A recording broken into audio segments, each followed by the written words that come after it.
প্রবাসী ভাই বোনেরা, আপনাদের জন্য একটা সুখবর নিয়ে আসলাম। আপনারা যারা নতুন বছরে বিমানের টিকিট 10% ছাড় দিয়েছে বিমান কর্তৃপক্ষ। আপনারা জানেন বাংলাদেশ সরকারের পক্ষ থেকে বলা হয়েছিল প্রচুর পরিমাণে যে বিমানের রেটটা খুবই ঊর্ধ্বমুখী আছে, এটা কমানোর জন্য বাংলাদেশ সরকার অবশ্যই চেষ্টা করেছিল বা তাদেরকে নির্দেশনা দেওয়া হয়েছিল। সর্বশেষ তারা কিন্তু এটাতে স্বীকৃতি দেয় নাই, বা তারা বলছে যে না, বিমানের ভাড়া কোনোভাবেই কমানো যাবে না, কারণ এটা বিভিন্ন সিজনাল। অনেক সময় দেখা গেছে বিমান খালি সিটে বিভিন্ন দেশে যাইতে হয়, তখন তাদের এটা লস হয়।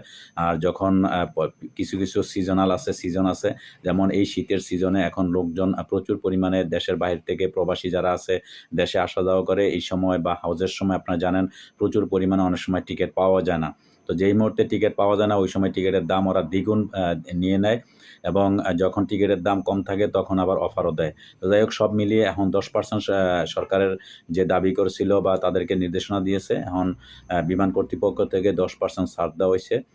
10% তাদের এখন হয়েছে। তো যাই হোক, নতুন বছরে বিমান বাংলাদেশ এয়ারলাইন্সের টিকিট বিশেষ ছাড়ের ঘোষণা দেওয়া হয়েছে। ঘোষণা অনুযায়ী বিমানের ওয়েবসাইটে ও মোবাইল অ্যাপস থেকে টিকিট কিনলে যাত্রীরা 10% ছাড় পাবেন। আজ রোববার গণমাধ্যমে পাঠানো এক বিজ্ঞপ্তিতে এই তথ্য জানিয়েছেন বিমান বাংলাদেশ এয়ারলাইন্স মহাব্যবস্থাপক জনসংযোগ বশরা ইসলাম।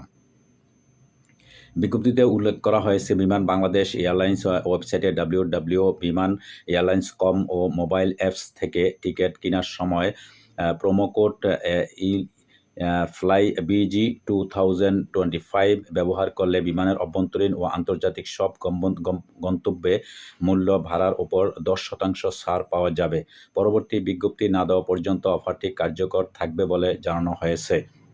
তো দর্শক, এইটা আমাদের জন্য একটা খুব ভালো একটা সংবাদ। যারা এই মুহূর্তে দেশে থেকে বাইরে আসতে চান, বা বিদেশ থেকে যারা দেশে যাওয়ার জন্য এখন প্রস্তুতি আছেন, তারা অবশ্যই 10% ছাড় পাবেন। অনলাইনের মাধ্যমে আপনারা টিকিট করতে পারেন, অথবা আপনারা যেই দেশে আছেন ওই দেশের ট্রাভেলসে যোগাযোগ করলে অবশ্যই আপনারা টিকিট 10% ছাড়ে আপনারা পেয়ে যাবেন। তো দর্শক, ভালো থাকবেন। আল্লাহ হাফেজ।